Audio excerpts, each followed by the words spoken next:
Bem-vindos ao programa Expressão Universitária da URI Erechim. Esse programa pode ser visto no canal youtube.com/URI Erechim. O programa de hoje conta com a presença do professor Bruno Krug, especialista em liderança, motivação de equipes e gestão empresarial. Ele foi convidado para o lançamento especial do vestibular de verão da universidade, que teve a presença de professores e funcionários da instituição. Bem-vindo, professor Bruno. Prazer, Ademar. Satisfação ter participado aqui na URI desse evento tão importante do lançamento do novo vestibular. Com certeza será um grande sucesso. E este evento, professor, é sempre uma marca, é dentro do nosso projeto Universo URI. E o senhor tratou de liderança, de motivação. Isso é um aspecto extremamente importante, principalmente nos dias de hoje, embora seja uma temática bastante antiga, né? A temática antiga, né? Liderança, os egípcios já há 5.000 anos começaram a lidar com o tema. Depois Aristóteles começou a analisar as virtudes do líder e depois nós fomos evoluindo, aprendendo mais e mais, né? Mas eu diria assim que é um tema fundamental, até porque qualquer instituição, se pegar 2 pilares básicos, eu diria que há 2 fundamentais para uma empresa. Uma liderança forte, ou seja, que saiba planejar o norte, o objetivo que quer, como é que vão fazer estratégias e motivar a equipe. Uma equipe de vendas que faz o dinheiro entrar. Então isso vale para todas as empresas e organizações, né? E a motivação, é claro, sem ela não fazemos nada. Não adianta o indivíduo ser extremamente competente em algo se ele não tiver a motivação, a atitude necessária de implementar aquilo que ele acredita. Por outro lado, também não adianta o indivíduo estar motivado, com muita vontade, se ele for incompetente, que daí, mesmo motivado, ele vai fazer bobagem. Então é um jogo, aprender a lidar com essas competências e esse estado de espírito é fundamental. O senhor diria que o sucesso de uma organização, de uma instituição como um todo, depende de uma liderança ou de lideranças que dominem a situação, a sua área? Eu acho que sim, Ademar. Acho que o principal ponto é a liderança.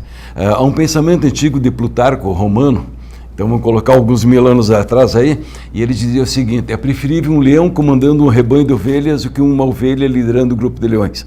Se eu pegar um gestor, mesmo que tenha boa vontade, mas ele for incompetente ou desmotivado ou ruim mesmo, como você pode dizer, e a equipe for boa, ele vai estragar a equipe, ele vai impedir o bom progresso, ele vai atrapalhar e os bons vão embora, né? Agora, se eu pego um líder bom, que realmente sabe influenciar, inspirar, motivar, qualificar, preparar a equipe, mesmo que ela não seja tão boa, ele prepara ela e ele consegue resultados muito maiores. Então, liderança é a chave de tudo. Na sua apresentação, na internet, inclusive, o senhor usa de uma frase importante, na minha opinião: nenhum líder, por maior que seja, pode seguir liderando por muito tempo, a não ser que conquiste vitórias. Isso é fundamental. Porque a equipe vai admirar o líder e vai admirar pelo comportamento dele, pelas atitudes, pelas vitórias. Ele vai ter que provar que ele está ali, que ele está produzindo algo de concreto. E isso vale para uma pequena empresa, para um grupo de escoteiros, para o presidente da nação. Se não for apresentar dados concretos, resultados concretos, com o tempo vai destruindo a imagem e vai atrapalhando o resultado de toda a equipe. O senhor diria que hoje no país, no Rio Grande do Sul, país como um todo, a gente vive uma crise de liderança? Com certeza.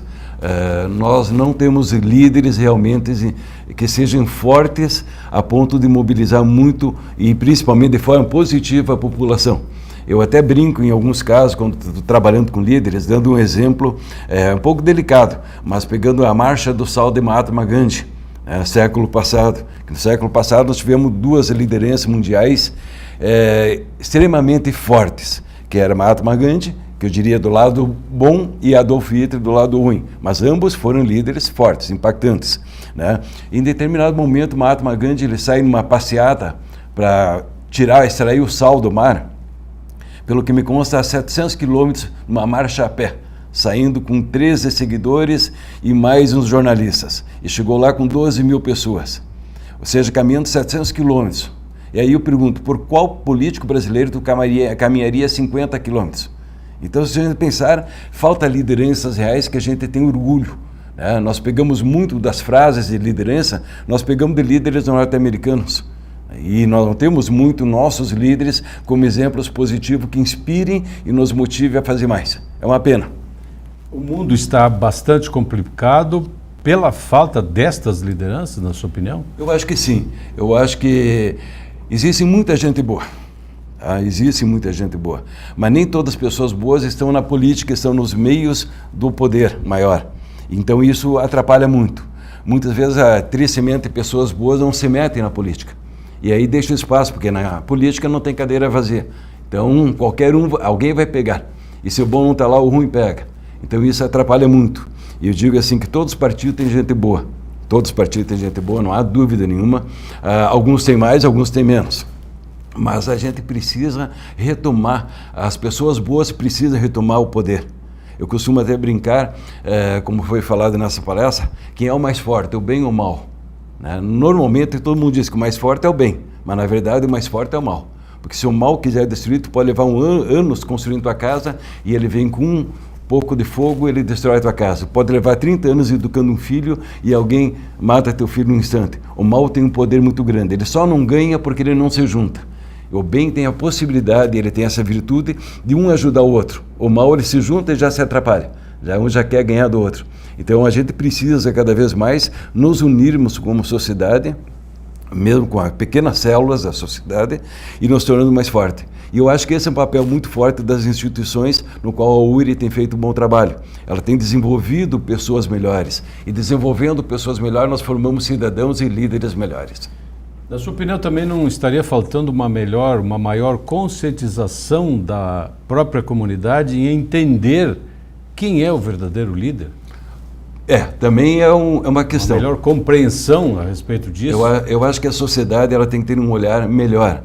E ela tem que olhar de uma forma mais positiva o progresso, o sucesso, o desenvolvimento. Existem alguns conceitos de cada povo tem suas crenças, valores.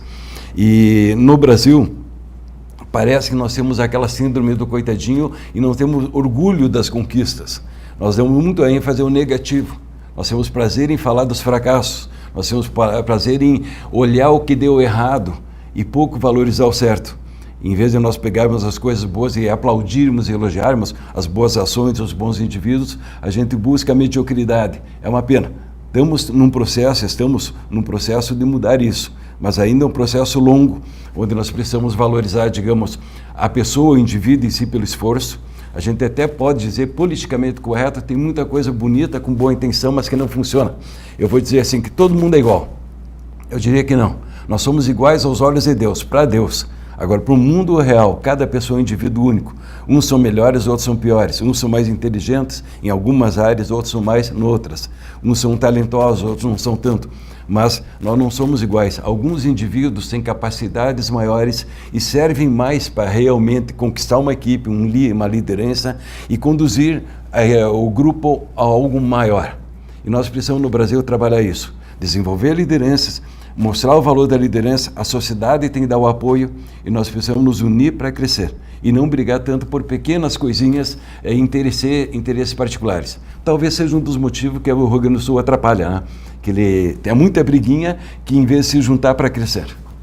O que não acontece em outras regiões, né, professor? Que as pessoas das mais diferentes posições partidárias se unem para conquistar uma vitória, seja a nível nacional ou mesmo regional, o que não acontece conosco por sermos um pouquinho bairristas, né? A primeira vez que eu trabalhei muito tempo atrás no Paraná, eu lembro que fui para lá e quando terminou a palestra, um grande empresário disse assim: Bruno, por que o Rio Grande do Sul é tão atrasado? Na hora eu fiquei bravo, não gostei muito de escutar aquilo, mas eu refleti sobre o que eu tinha visto em todo o trajeto. E eu pensei, não, realmente o Paraná é muito melhor, mais estruturado, mais próximo do Rio Grande do Sul. E comecei a ver que a gente não tem uma liderança que se junta. Os líderes pensam muito no indivíduo, no seu grupo partidário, no seu ganho. E isso não ajuda, não agrega. Nós podemos brigar sim, partidos podem discutir em época de eleição, mas a gente tem que se juntar para conquistar algo maior. Uma comunidade, ela tem que pensar em como fortalecer aquela comunidade. Como é que eu vou fortalecer Erechim? Como é que eu vou fortalecer a região do Erechim? Como é que eu vou fortalecer o Rio Grande do Sul? Nós temos que pensar e expandir isso, de uma forma que todo mundo possa ganhar. E é possível. É possível melhorar a vida, a qualidade de vida, a cultura, a inteligência do povo, na medida que os líderes assumam o seu poder. Agora uma dúvida como telespectador, como eleitor normal. Como é que se identifica um verdadeiro líder? O caminho mais simples é entender se ele tem seguidor, não no Facebook, né? Tá? Facebook é fácil. Facebook é fácil. Agora, as pessoas realmente seguem aquele indivíduo, elas escutam o que ele diz, elas respeitam ele tem credibilidade. Se tivesse fatores, eu diria, ali tu tem um líder. Né? Quando a pessoa escuta, vou dar um exemplo negativo, mas para exemplificar. Eu tenho a figura de Adolf Hitler. Para alguns, ele era líder. Para alguns, ele era ditador. Para alguns, era um grande negócio. Tá? Então, uma pessoa pode ser líder para uma pessoa, para um grupo, e não ser líder para todos. Mas ele tem um poder sobre um grupo. Então, eu diria, tem seguidores que seguem, ele é um líder. Pode ser líder num pequeno grupo de escoteiros em Erechim.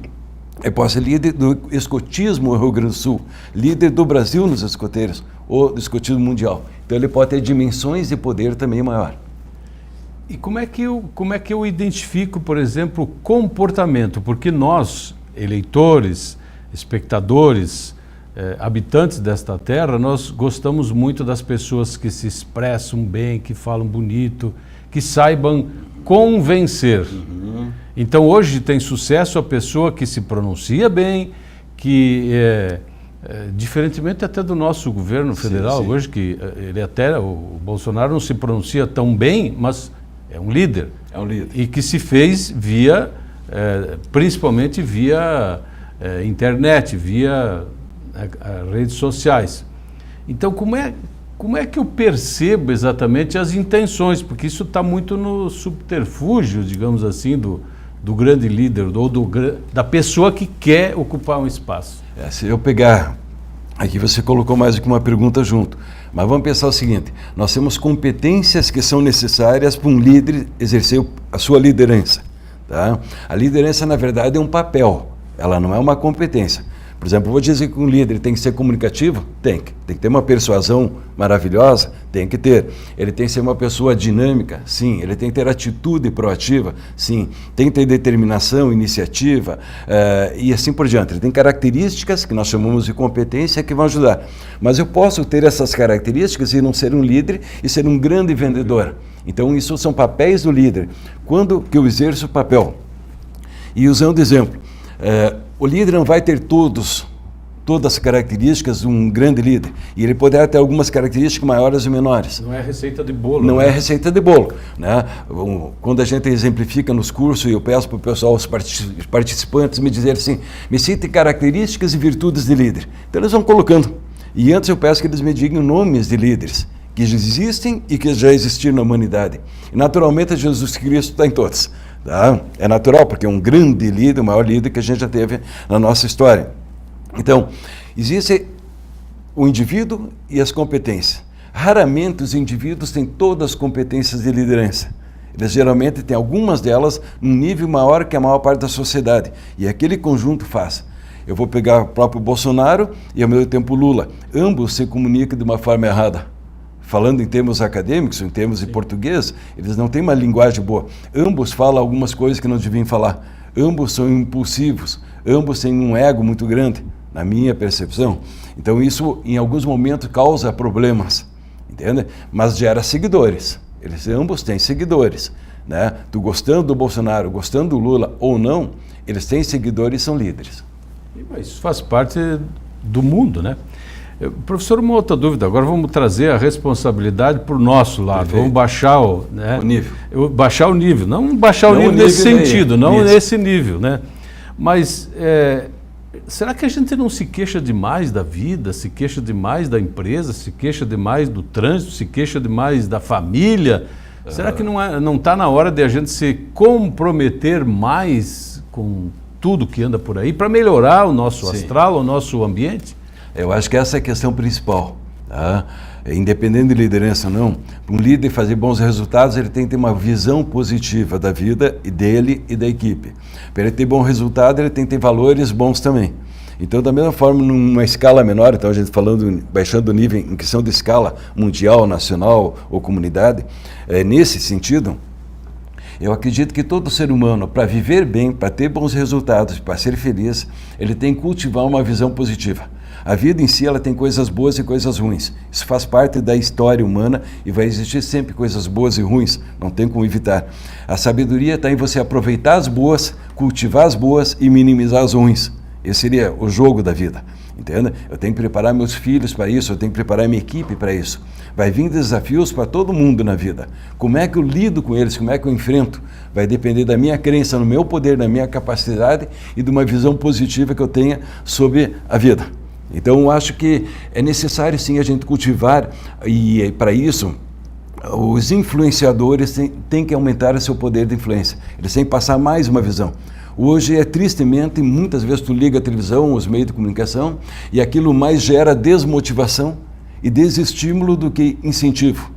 E se os meios que estão incentivando deveriam incentivar a gente a produzir mais, produzir melhor, se unir mais, agir mais, estão sempre puxando para baixo, isso atrapalha muito. Não gera jovens, não gera pessoas com altas perspectivas e com vontade de fazer algo maior.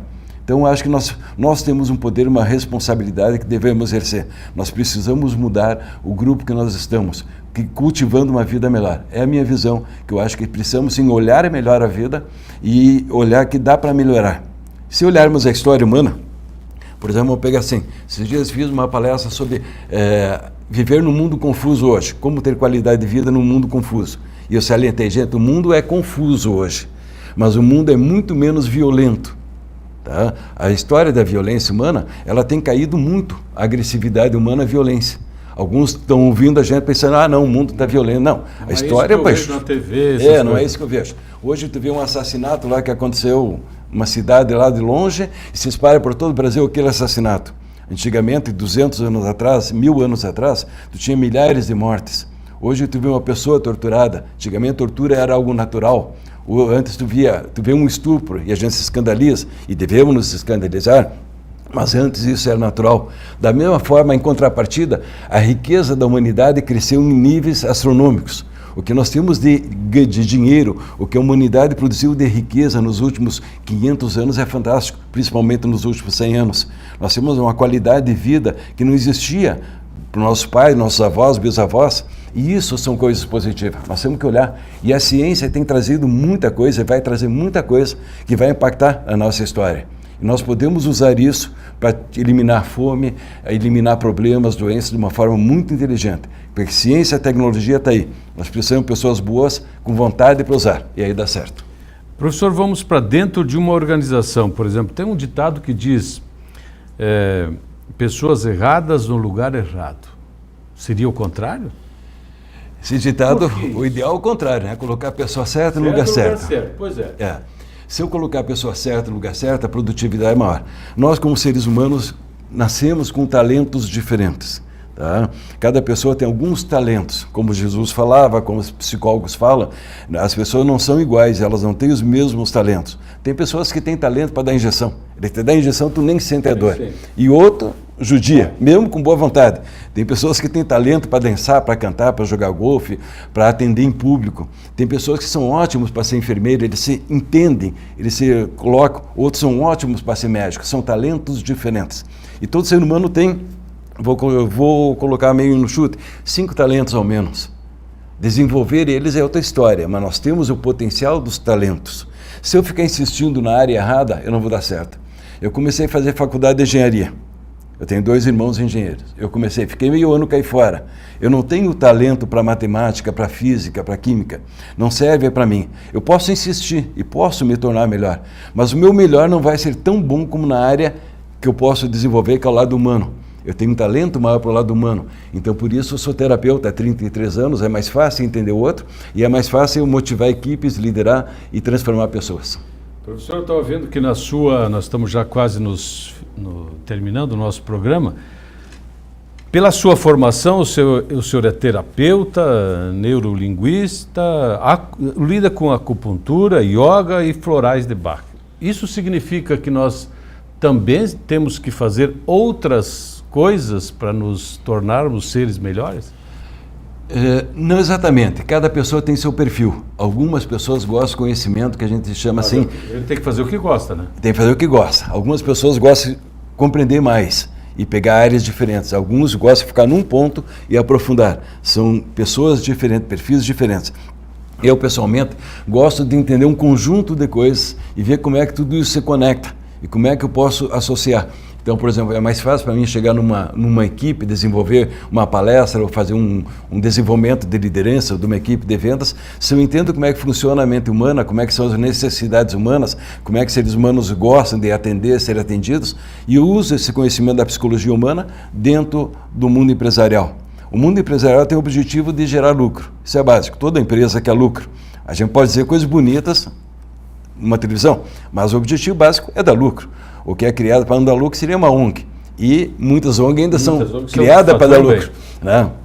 Então, eu acredito sim que é bom nós termos conhecimentos diversos, é bom nós escutar pessoas diferentes, aprender com todos e engrandecer nossa compreensão do mundo. Isso vai nos dar uma base e mais instrumentos para fazer mudanças. Então, tudo que eu aprendi nos processos terapêuticos me ajudaram para entender pessoas e desenvolver um trabalho melhor. Eu acho que cada um na sua área tem que fazer o mesmo.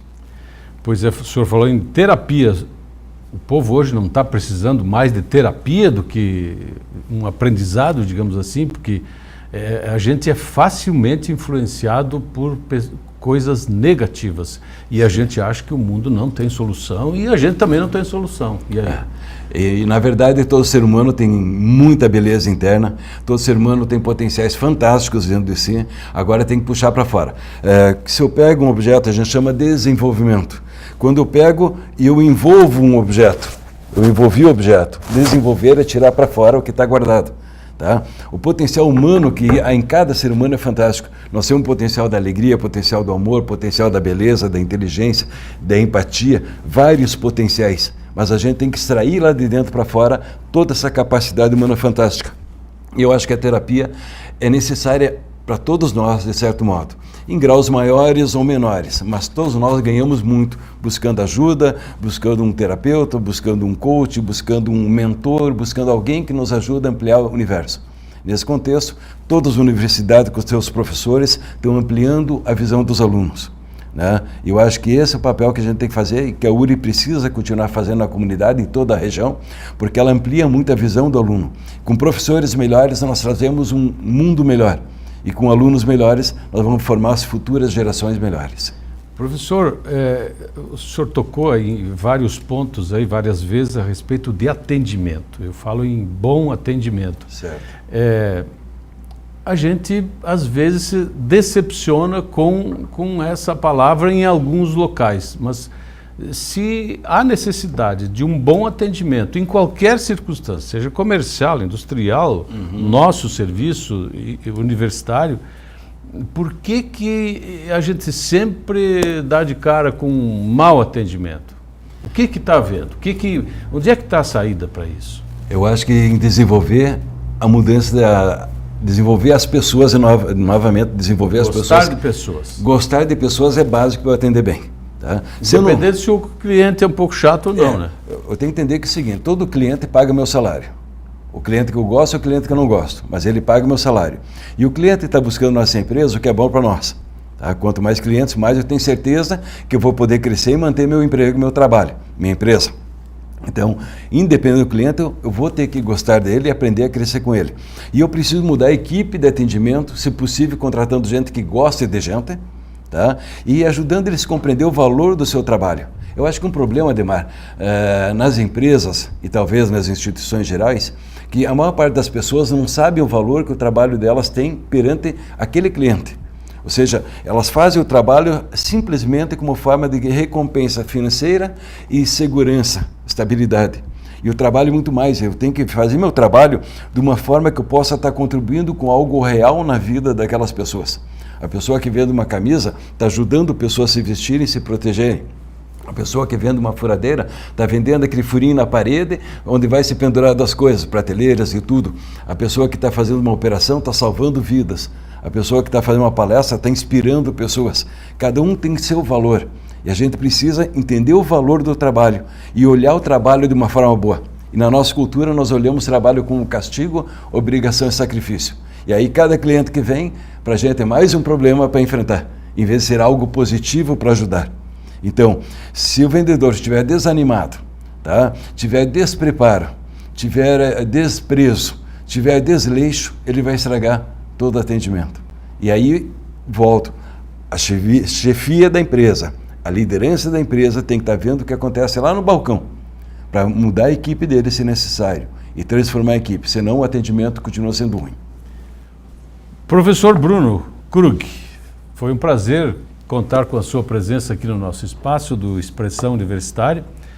Esperamos em breve contar novamente com a sua presença, porque as suas colocações são de extrema importância para a nossa comunidade, para a nossa universidade, e a sua participação no nosso evento de lançamento do vestibular certamente contribui muito para que a gente, dentro da instituição, se torne um pouco mais motivado e dê a sua importância realmente ao trabalho, e de que a instituição realmente tenha o seu papel extremamente importante a nível regional. Somos uma região do Alto Uruguai significativa para o Estado e para as pessoas como um todo.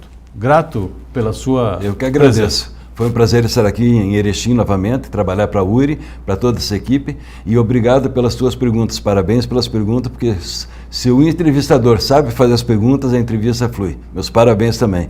Parabéns à comunidade de Erechim e de toda a região que fazem o Rio Grande do Sul ser bem melhor. Obrigado, professor, e obrigado novamente a você aí em casa, que sempre nos prestigia todas as semanas. Até a semana que vem.